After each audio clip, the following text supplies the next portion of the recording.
శిష్యుని వలన గురువుకు కీర్తి రావాలి, వస్తుంది. గురువు తనకు తానుగా కీర్తింపబడడం కాదు.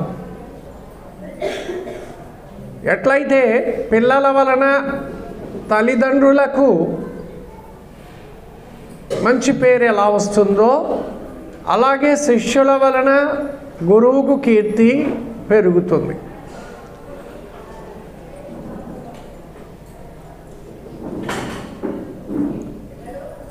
అలాంటి యొక్క కీర్తిని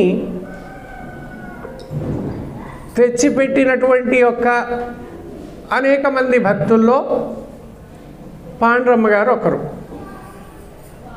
ఈ ఆశ్రమ నిర్మాణానికి కానీ ఈ సమాజ స్థాపనకు కానీ అహర్నిశము ఆరాటపడుతూ చాలా ముందుకు తీసుకొని వచ్చారు. కాబట్టి వారిని గురించి ఎంత చెప్పుకున్నా కూడా తక్కువే అనిపిస్తుంది.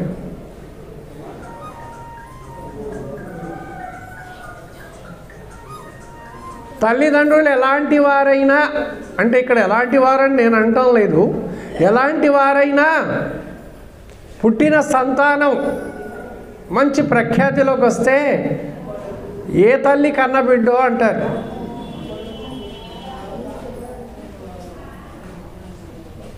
ఈ బిడ్డే ఇంత గొప్పగా ఉంటే ఇక ఆ తల్లిదండ్రులు ఎంత గొప్పగా ఉండవచ్చు అంటే, ఆ తల్లిదండ్రులు చూసినా చూడకపోయినా. అలాగే శిష్యుడు గొప్పవాడైతే ఆ శిష్యుని వలన గురువుకు మంచి గుర్తింపు వస్తుంది, కీర్తి వస్తుంది, గౌరవం వస్తుంది.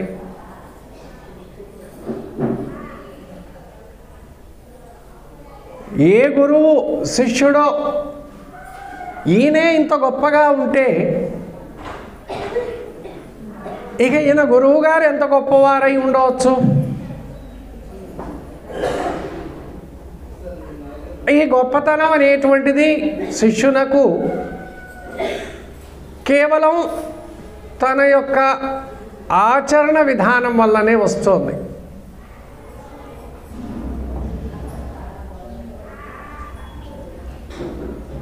తాను తన గురు ధర్మాన్ని ఎలా ప్రకాశింపజేస్తాడు, ఆ ధర్మాన్ని ఏ విధంగా ఆచరణలో పెట్టుకుంటాడు,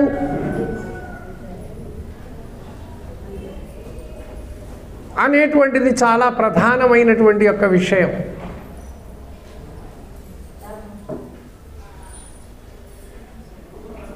ఆచరణ అనేటువంటిది త్రికరణములపై ఆధారపడి ఉంటుంది.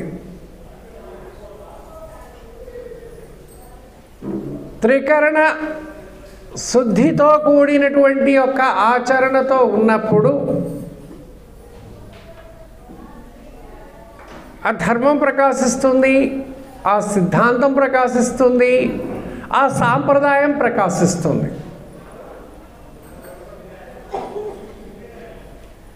త్రికరణములు అన్నప్పుడు మనోవాక్కాయములు,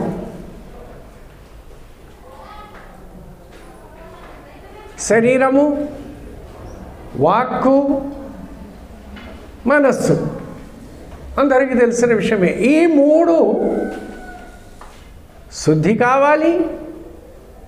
ఈ మూడిటి వలన జరపబడేటువంటి యొక్క క్రియ ఏదైతే, ఆచరణ ఏదైతే ఉందో అది ఏకభావంతో కూడుకున్నటువంటిది అయి ఉండాలి. అంటే మనస్సున ఏది తలంచామో వాక్కు ద్వారా దానినే వచించడం, దాని పద్ధతి ప్రకారమే కాయము ద్వారా, శరీరం ద్వారా ఆచరణ కలిగి ఉండడం. మనస్సున ఒకటి, వాక్కున ఇంకొకటి, కాయమున వేరొక పని జరిపించినట్లయితే త్రికరణములకు మలినత్వం సిద్ధిస్తుంది.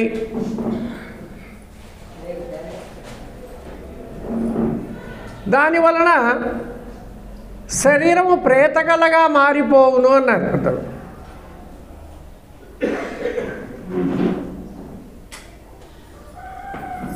భక్తి యొక్క నిర్వచనం కూడా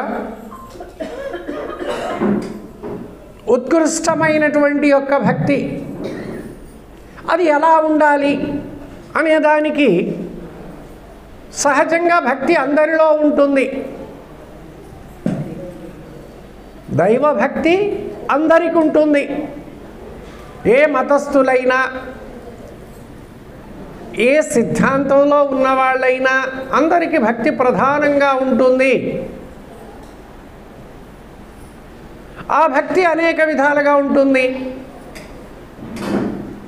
ఒకళ్ళు ఐహిక సుఖములను పొందాలి అనేటువంటి యొక్క ప్రయత్నంలో వారి ఇష్టదైవమును దేవతను ఆరాధిస్తారు. కొందరు ఆముష్మిక ఫలము అంటే స్వర్గాది భోగములు అనుభవించాలనేటువంటి కోరికతో ఉన్నటువంటి వారు దానికి తగినటువంటి యొక్క భక్తి సలిపి ఆ ఆముష్మిక సుఖమును పొందడానికి ప్రయత్నం చేస్తారు. ఇంకొందరు పారమార్థిక సుఖమును బ్రహ్మానందమును పొందడం కోసమై కావలసినటువంటి యొక్క భక్తిని వారు సలుపుతారు. ఇదంతా కూడా భక్తే. ఐహిక సుఖముల కోసమై తన ఇష్టదైవాన్ని అర్చించడము భక్తియే. అలాగే ఆముష్మిక సుఖం కోసమై భక్తి సలపడం అది కూడా భక్తియే. పారమార్థికంగా చెప్పుకున్నటువంటి యొక్క విధానం కూడా భక్తిలో భాగమే. భక్తి లేని వారు చాలా అరుదుగా ఉంటారు. అయితే ఇప్పుడు మోక్షాసక్తుడైనటువంటి యొక్క సాధకునకు జనన మరణ రహిత స్థితిని కోరుకుంటున్నటువంటి యొక్క సాధకునకు ఎలాంటి భక్తి ఉండాలి?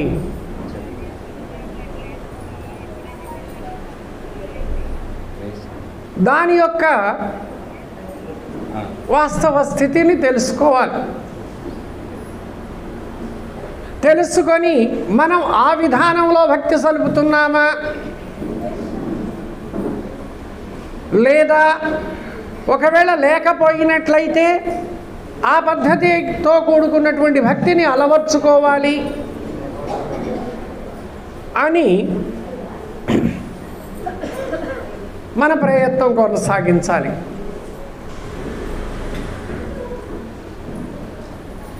ఒకటి నిర్వచనం పెద్దలు ఏం చెప్పారంటే భయముతో కూడినటువంటి యొక్క ప్రేమయే భక్తి అన్నారు.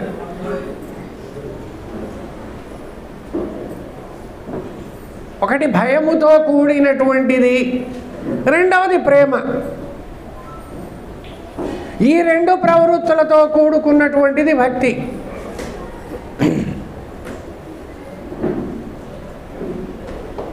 భయము ఎందుకు భయం కావాలి? దేనికోసం భయం కావాలి అంటే తాను వేసేటువంటి యొక్క అడుగు ఎక్కడ తప్పటడుగు అవుతుందో, ఎక్కడ నా పరమార్థ సాధన కోసమై అమ్మ ఎవరేది చెప్తుంటే అటే చూస్తున్నారు, ఎవరేది చేస్తుంటే అటే దృష్టి పోతుంది. చక్కగా వినాలని కుతూహలంతో పూజను కూడా ఆపి ఇప్పుడు మరి ఉపన్యాసాలు మొదలుపెట్టారు. సహజంగా ముందు పూజ తర్వాత ఉపన్యాసాలు జరుగుతుంది. కాదు అందరూ ఆకర్షణగా ఉన్నారు, ఇప్పుడైతే శ్రద్ధగా వింటారు అనే ఉపన్యాసాలు మొదలుపెట్టింది. కొంచెం పద్ధతికి విరుద్ధంగా ఉన్న శ్రోతల యొక్క కోరిక మేరకో లేక శ్రోతలు చక్కగా వినాలి అనేటువంటి యొక్క తాపత్రయంతోనో వీళ్ళు ఉపన్యాసాలు ముందుగా చెప్పండి తర్వాత పూజ చేసుకుంటామని మొదలుపెట్టారు. మరి మీరు వింటేనే కదా తెలిసిందైనా వినాలి, తెలియందైనా వినాలి. తెలిసింది వినడం వల్ల ఇంకా దృఢపడుతుంది, తెలియంది వినడం వలన తెలుస్తుంది. కనుక ఏ విధంగానైనా వినడం అనేటువంటిది ప్రధానమైనటువంటిది. అందుకే శ్రవణ మనన నిధిధ్యాసలు, ఆ మనన నిధిధ్యాసలు శ్రవణం మీదనే ఆధారపడి ఉన్నాయి. చక్కగా వింటే కదా తర్వాత మననం చేయడానికి, తర్వాత దానిని నిధిధ్యాసలు కలిగి ఉండడానికి. వినేటప్పుడు అశ్రద్ధగా వింటే తర్వాత మననం చేసుకోవడానికి ఏముంటుంది? కాబట్టి వినాలి. ఇక్కడ భక్తి యొక్క నిర్వచనం చెప్తున్నారు. భయముతో కూడినటువంటి ప్రేమయే భక్తి అని చెప్పబడును. అంటే భయం ఉండాలి. ఎందుకు భయం ఉండాలి? నేను మాట్లాడే మాట కానీ, నేను సంకల్పించే ఊహించే ఊహ కానీ, నేను వేసేటువంటి యొక్క అడుగు కానీ, పని కానీ, అది నా జ్ఞానమునకు, నా మోక్షమునకు ఆటంకంగా ఉన్నదేమో. కనుక ప్రతి అడుగు కూడా ఆచితూచి వేయడం, ఈ భయం కావాలి. ఎక్కడ తప్పటి అడుగు పడుతుందో. ఇక రెండవది ప్రేమ. ప్రేమ దైవం మీద కూడా ప్రేమ కావాలి. ఎలా అయితే మనకు తల్లిదండ్రుల మీద, భోజనం మీద, చేసే పనుల మీద, సంపాదనల మీద, ధనం మీద ప్రేమ ఎలా ఉంటుందో, ప్రాపంచికమైనటువంటి ప్రేమలు ఎలా ఉంటాయో అలాగే దైవం మీద కూడా ప్రేమ కావాలి.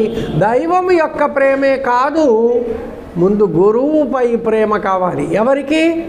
ఎవరైతే జనన మరణ రహిత స్థితిని ఆశిస్తున్నటువంటి సాధకులైతే ఉన్నారో వాళ్లకు గురువు మీద ప్రేమ కావాలి. అంటే ప్రేమ భక్తి రెండు వేరు కాదు. ప్రేమ భక్తి రెండు ఒకటే. గురువుపై ప్రేమ కావాలి, భక్తి కావాలి. అందుకే మనకు గురుగీతలో కూడా పార్వతీదేవి అడిగినటువంటి యొక్క ప్రశ్నకు కేన రూపేణ భోస్వామిన్ దేహీ బ్రహ్మమయో భవేత్ తత్కృపాం కురు మే స్వామి నమామి చరణం తవ. పార్వతీదేవి అడిగినటువంటి ప్రశ్న అది పరమేశ్వరుని గురించి. ఓ స్వామి, జీవుడు ఏ మార్గముల ద్వారా ఆ పరబ్రహ్మస్వరూపుడవుతాడో, అంటే మోక్షమును పొందుతాడో,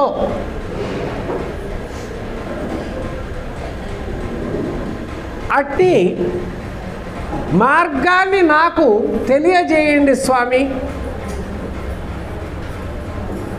నేను మీ పాదములకు నమస్కరిస్తున్నాను అని భక్తిపూర్వకముగా పార్వతీదేవి పరమేశ్వరుని గురించి ప్రశ్న అడిగింది. ఇక్కడ ఈ ప్రశ్నతోనే ఆ స్కాంద పురాణంలో గురుగీతలనేటువంటి యొక్క ఘట్టము ప్రారంభమైంది.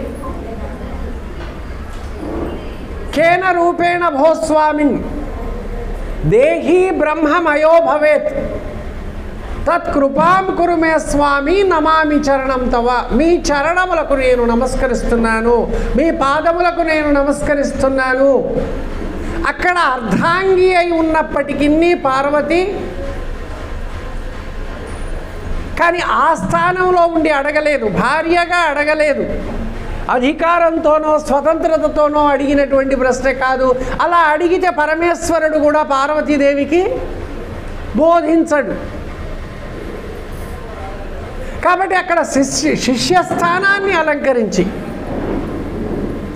ఓ స్వామి, నేను మీ చరణదాసిని, మీ పాదములకు నమస్కరిస్తున్నాను. కాబట్టి జీవుడు ఏ మార్గము ద్వారా పరబ్రహ్మస్వరూపుడవుతాడో, మోక్షమును పొందుతాడో అది నాకు ఉపదేశించండి అని వేడుకుంది పార్వతీదేవి. ఆ అడిగిన ప్రశ్నకు నేరుగా ముందుగా చెప్పినటువంటి సమాధానం ఏమిటి పరమేశ్వరుడు అంటే, యస్య దేవే పరాభక్తిర్ యథా దేవే తథా గురౌ తస్యైతే కదితాఖ్యర్థః ప్రకాశంతే మహాత్మనః. ఓ పార్వతి, నీవడిగిన ప్రశ్నకు నేను సమాధానం చెప్తాను.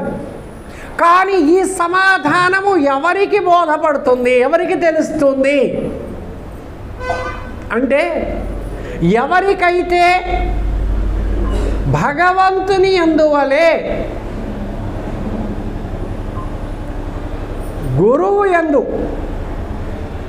అలాంటి భక్తి కుదురుతుందో వారికి మాత్రమే చెప్పేటువంటి ఈ విశేషార్థాలు బోధపడతాయి. ఇది పరమేశ్వరుడు ముందుగా చెప్పినటువంటి సమాధానం. దేవుని యందు ఎలాంటి భక్తి అయితే మనకుంటుందో అలాంటి భక్తి మోక్షమును కోరేటువంటి సాధకునికి గురువు యందు కుదరాలి.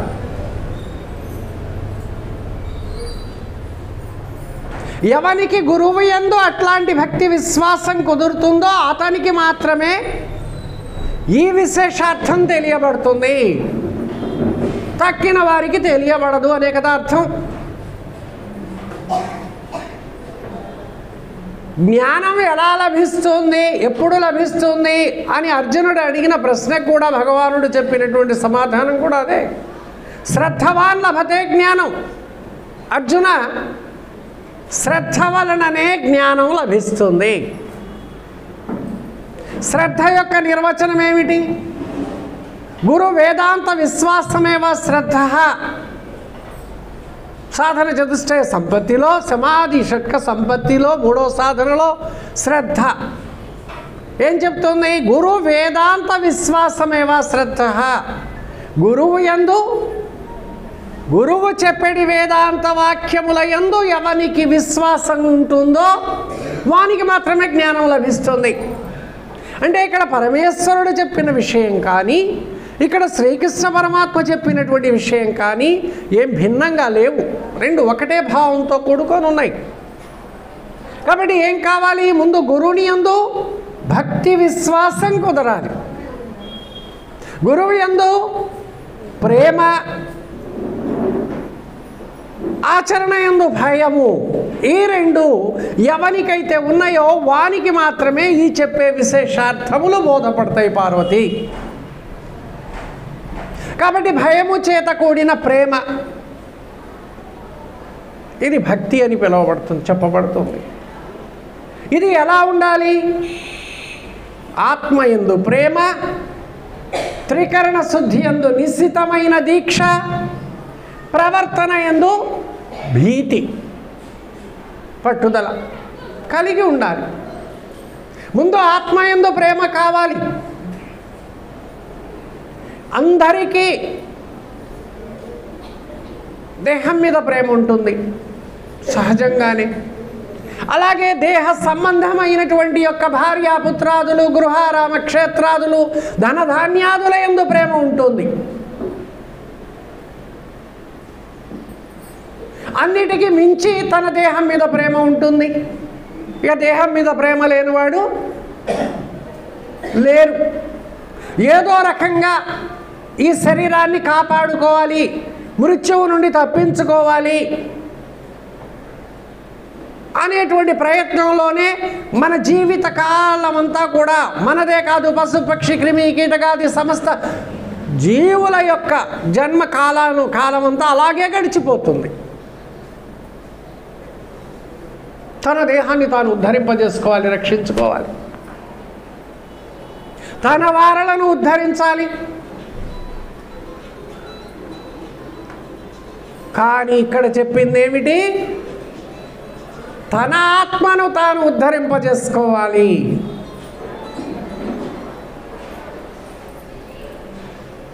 ఆత్మ అంటే ఇక్కడ జీవుడు అనుకోండి. తన జీవుణ్ణి తాను ఉద్ధరింపజేసుకోవాలి. ఎందుకని? నానా యోనుల యందు అనేక జన్మలు ఎత్తుకుంటూ, ఆ జన్మల యందు అనేకమైనటువంటి యొక్క దుఃఖములను అనుభవిస్తూ, పరితపిస్తూ ఉన్నటువంటి జీవుడు తన అనేక జన్మల యొక్క పుణ్య ఫల పరిపక్వత చేత మానవ జన్మకు వచ్చాడు. కాబట్టి ఈ మానవ జన్మలోనే మోక్షమును పొందడానికి తన్ను తాను ఉద్ధరింపజేసుకోవడానికి అవకాశం ఉంది కాబట్టి ముందు తన్ను తాను ఉద్ధరింపజేసుకోవాలి. మరలా తిరిగి ఈ యొక్క జీవుడు అనేక యోనుల యందు జన్మించేటువంటి యొక్క బంధము నుండి తప్పించాలి, అనేక దుఃఖముల నుండి తప్పించుకోవాలి అనేటువంటి యొక్క ప్రేమ ముందు కావాలి.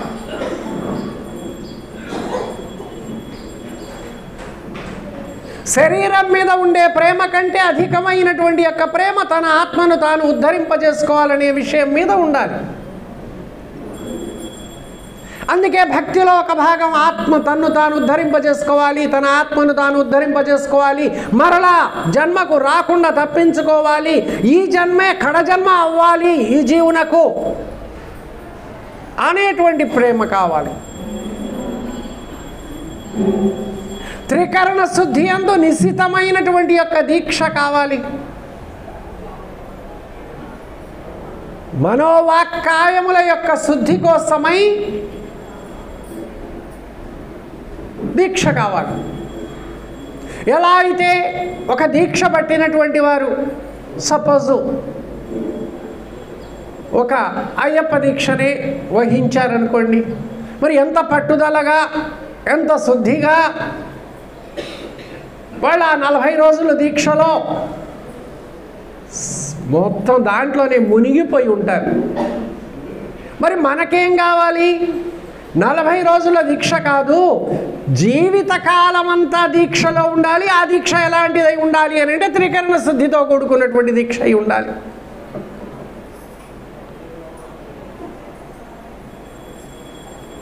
మరి భగవద్గీతలో కూడా ఈ త్రికరణ శుద్ధిని గురించి 3 శ్లోకాలు నా టైం ప్రకారం ముగిస్తా, టైం ఉంటే మళ్ళీ తర్వాత చెప్పుకుంటాం.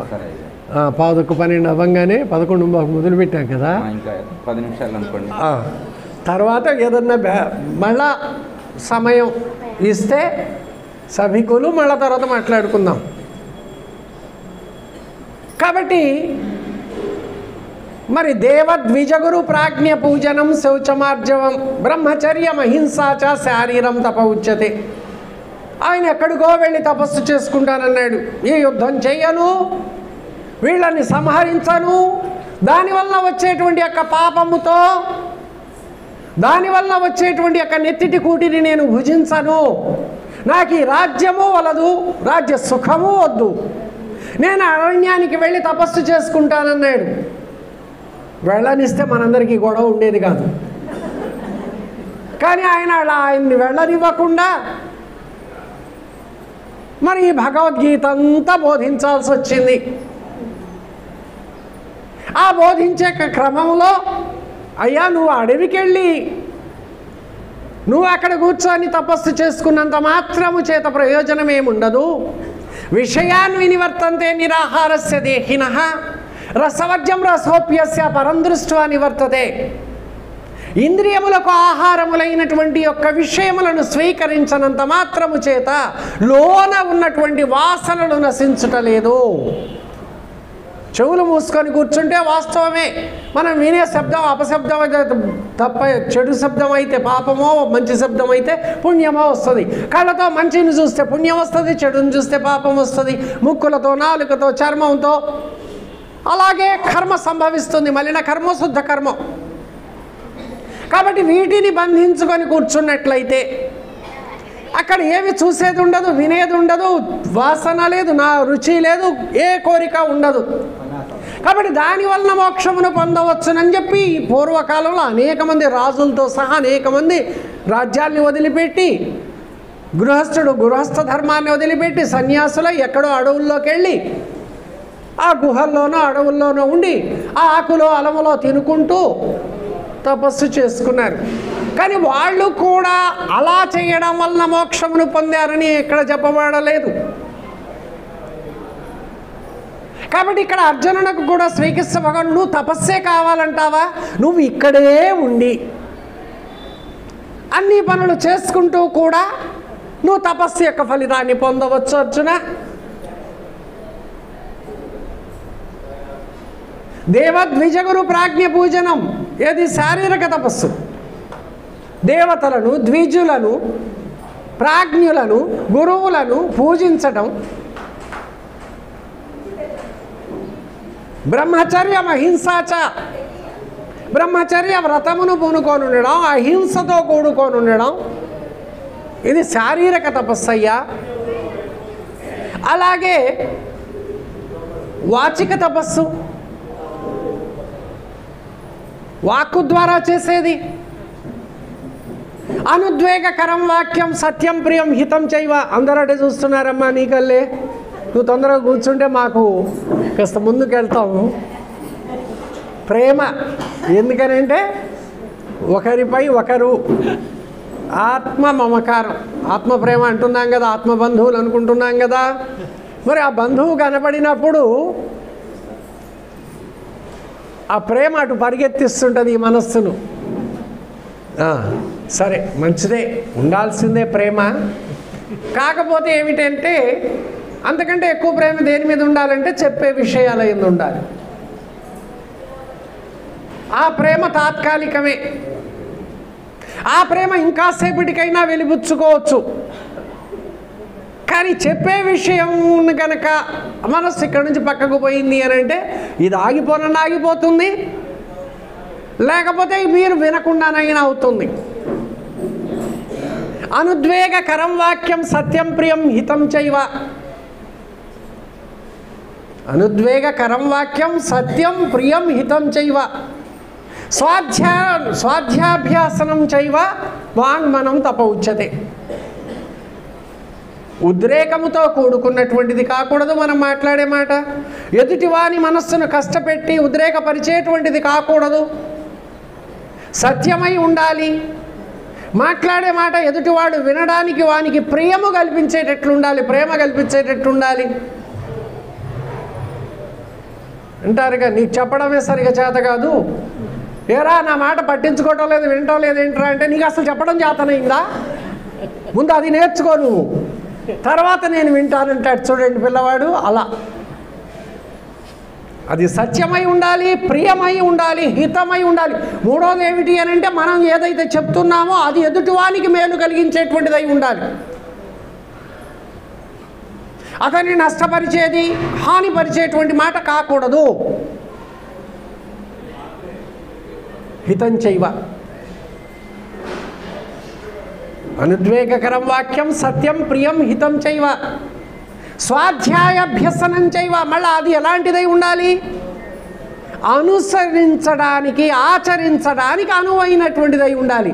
అది ఎవరికి? నీవు ముందు చెప్పేవాడు ఆచరించి వినేవానికి చెప్పాలి. చెప్పేవాడు ఆచరించగలిగేదై ఉండాలి. నేను ఎత్తుకోగలిగినటువంటి బరువు అయితే అయ్యా నేను ఎత్తుకున్నాను, పర్వాలేదు, ఇబ్బంది ఏం లేదు, నువ్వు కూడా ఎత్తుకో. ఈ బరువు ఎత్తుకోవడం వల్ల నాకు మేలే కలిగింది, నువ్వు ఎత్తుకున్నట్లయితే నీకు మేలు కలుగుతుంది. కాబట్టి అలాంటి యొక్క వాక్కు వాచిక తపస్సు. తపస్సు చేసినటువంటి యొక్క ఫలితము మాట్లాడకుండా మౌనవ్రతం వహించడం కాదు, మాట్లాడు. కానీ ఆ మాట్లాడే మాట ఇలాంటిదై ఉండాలి, ఈ పద్ధతిలో ఉండాలి. అది వాచిక తపస్సు. ఇక మానసిక తపస్సు ఎలా ఉంటుంది? ముఖే పద్మాదళాకారం, వచ శ్రీగంధ శీతలం, హృత్కర్తరి ఇది దుహూర్త లక్షణం అన్నారు. ముఖం ఎలా ఉంటుంది? పద్మాదళాకారం. ఒక వ్యక్తిని చూసినప్పుడు ఎక్కడ లేని నవ్వు తెచ్చిపెట్టుకొని, ఎక్కడ లేని ఆప్యాయత తెచ్చిపెట్టుకొని మాట్లాడతాడు. వచ శ్రీగంధ శీతలం. ఆ మాట శ్రీగంధం పూసినట్లుగా చల్లగా ఆనందభరితంగా ఉంటుంది. హృత్కర్తరి. హృదయం ఎలా ఉంటుంది? కత్తెర. హృదయం ఎలా ఉంటుంది? లోపల కత్తెరతో కత్తిరించినట్లుంటుంది. ఇది ధూర్తుని లక్షణం అన్నారు. కానీ కానీ జ్ఞాని యొక్క భక్తుని యొక్క మనస్సు ఎలా ఉండాలి? బ్రహ్మభావంతో కూడుకొని. అమ్మ ఎలా ఉండాలి? బ్రహ్మభావంతో కూడుకొని సౌమ్యమై ఆ మనస్సు విషయాది గుణముల నుంచి మరలించినటువంటిదై నిర్మలమై సత్వగుణ ప్రధానమై కేవలము తన ఉద్ధరణ కోసమై ఉన్నటువంటి యొక్క ఏ జ్ఞాన మార్గమైతే ఉందో వాటి అందే సంలగ్నం చేసి, ఎలా అయితే కుమ్మరి పురుగు బురదలో తిరుగుతూ కూడా బురదను తన శరీరానికి ఏమాత్రం అంటించుకోకుండా ఉంటుందో, తను కుటుంబంలో దేహంతో పాటుగా సకల కార్యములు చేస్తున్నప్పటికీ మనస్సు ఆ బ్రహ్మభావమునందు సంలగ్నమై ఉండాలి.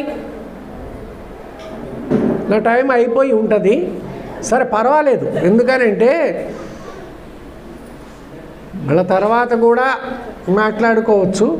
అయ్యా తర్వాత కూడా మాట్లాడుకోవచ్చు.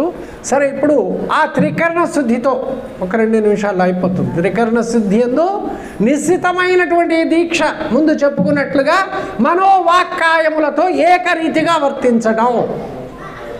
అది ఏ విషయంలో చెప్పినటువంటిది? ఇది జ్ఞాన స్థితిలో జ్ఞాన లక్షణంతో కూడుకొని చెప్పిన మాట.